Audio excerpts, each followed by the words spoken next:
അപ്പം നമ്മുടെ ഇന്നത്തെ നല്ല നാടൻ കൂരിക്കുട്ടനാണേ. നമുക്ക് വേണ്ട ഇഞ്ചി, വെളുത്തുള്ളി, പച്ചമുളക്, സവോള, കരിയാപ്പല.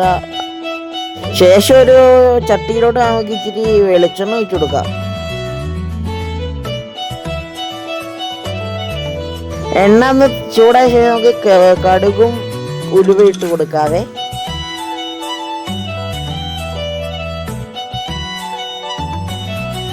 എണ്ണ ചൂടായി വന്നതിന് ശേഷം നമുക്ക് സവോള ഇട്ട് കൊടുക്കുക ഇതിലോട്ട്.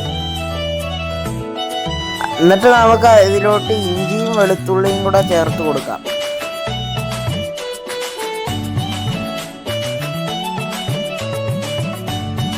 അത് കഴിഞ്ഞ് നമ്മൾ നേരത്തെ എടുത്ത് വെച്ച പച്ചമുളക് ഇടാം.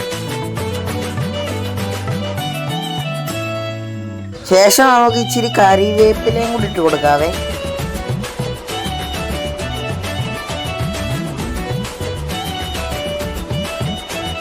ശേഷം നമുക്ക് ഇതൊന്ന് നന്നായിട്ട് വഴറ്റിയെടുക്കാതെ. അത് വഴണ്ടി വന്നതിന് ശേഷം നമുക്ക് അതിലോട്ട് ഇച്ചിരി മല്ലിപ്പൊടി ചേർക്കാം.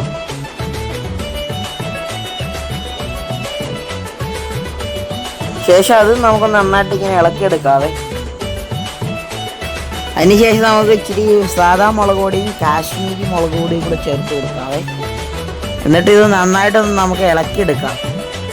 എന്നിട്ട് അതിൻ്റെ ഒരു പച്ചമണം മാറിയ ശേഷം നമുക്ക് ഇതുപോലെ പുളിവെള്ളവും പുളിയും കൂടെ ഇട്ട് കൊടുക്കാവേ. കുടംപുളിയാണ്. എന്നിട്ട് നമുക്ക് അതിലോട്ട് ഇച്ചിരി മഞ്ഞപ്പൊടിയും കൂടി ഇട്ട് കൊടുക്കാം. ശേഷം നമുക്ക് അതിലോട്ട് ഇച്ചിരി സാധാ വെള്ളം ചേർത്ത് കൊടുക്കാം, നല്ല ചാറിന് വേണ്ടി. അതിനുശേഷം നമുക്ക് ഇച്ചിരി കല്ലുപ്പ് ഇതിലോട്ട് ഇട്ട് കൊടുക്കാം. സാധാ ഉപ്പും ചേർക്കാം, നമ്മളിവിടെ കല്ലുപ്പാണ് ഇടുന്നത്. അതൊന്ന് തിളച്ച് വന്നതിന് ശേഷം നമുക്ക് നമ്മുടെ മീൻകുട്ടന്മാരെ ഇതിലോട്ട് ഇട്ട് കൊടുക്കാം കേട്ടോ. ഇതാണ് നമ്മുടെ മീൻകുട്ടന്മാർ. ഇതിനെ നമുക്ക് തിളയ്ക്കുന്ന കറിയിലോട്ട് ഇങ്ങ് ഇട്ട് കൊടുക്കാം.